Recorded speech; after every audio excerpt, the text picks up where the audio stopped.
Bonsoir à tous, bienvenue dans votre édition du Grand Lyon. Les dispensaires de Lyon fêtent cette année leur bicentenaire. À cette occasion, un grand colloque autour de la médecine sociale était organisé ici, à l'Hôtel de Ville de Lyon. Depuis 200 ans, la vocation des dispensaires n'a pas changé. Il s'agit d'offrir à tous, y compris aux plus démunis, un accès aux soins.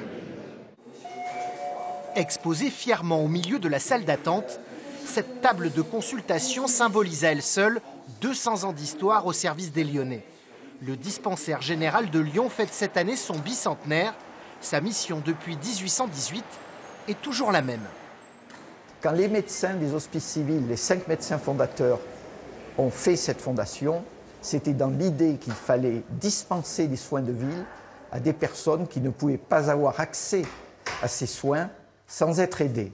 Et donc ils ont eu la brillante idée de demander à la bourgeoisie de la ville d'acheter des bons de soins, et ils ont demandé à leurs élèves, médecins, qui voulaient devenir agrégés, de dispenser gratuitement les soins médicaux. Médecine générale, radiologie, intervention dentaire, l'offre de soins est aujourd'hui très large. 250 professionnels travaillent pour la Fondation qui accueille chaque année sur l'ensemble de ses antennes 170 000 patients. Donc je vais vous ausculter le cœur. Lucienne en fait partie. Elle fait régulièrement le trajet depuis Rieux-la-Pape. Parfait. Les artères vont bien. Moi, je viens ici au dispensaire, c'est pour ne pas avancer les sous. Et il y a une petite retraite. Alors, c'est vrai qu'il faut calculer les dépenses. Alors, du fait que j'ai quand même le tiers payant, tant que je peux marcher pour venir, je viens.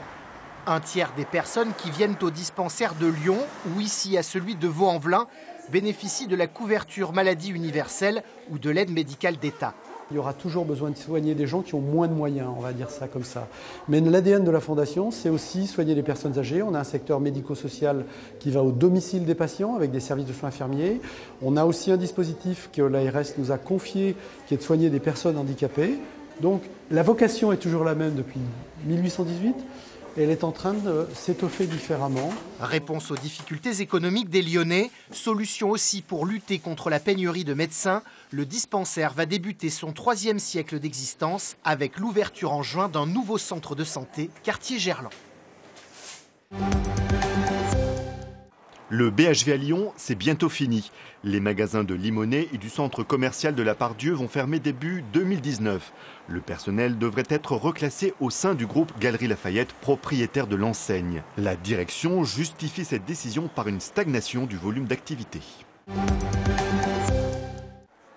Les baguettes magiques, le 3e festival de la gastronomie chinoise bat son plein.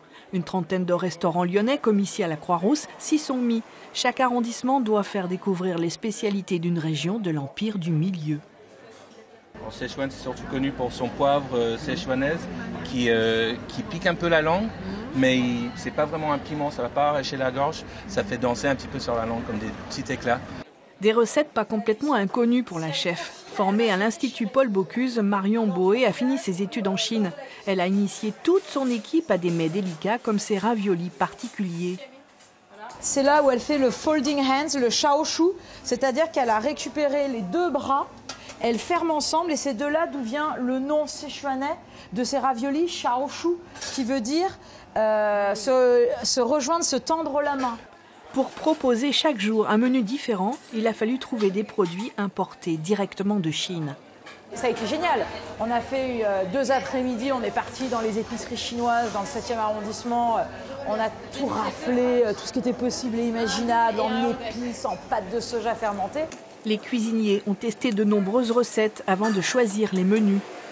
Il y a une pâte qu'on a utilisée la semaine dernière, c'était du... Alors, je vais me tromper, hein, du Xiuqiang. Et c'est de l'haricot noir fermenté. Donc je pense que je le réutiliserai après. Les clients, parfois surpris, apprécient. C'est délicat, c'est raffiné, c'est épicé, mais pas trop. C'est très bon, ça change. Les baguettes magiques, organisées par le Nouvel Institut franco-chinois, est le seul festival consacré à cette cuisine aux saveurs uniques. Elle est donc mise à l'honneur à Lyon, la capitale mondiale de la gastronomie. Le théâtre Comédie Odéon n'est plus un simple café-théâtre et pas non plus une scène de boulevard. En quelques années, il s'est fait une place à lui entre rire et pièces contemporaines. Cette rentrée, il s'offre un coup, la reprise à Lyon d'un immense succès parisien.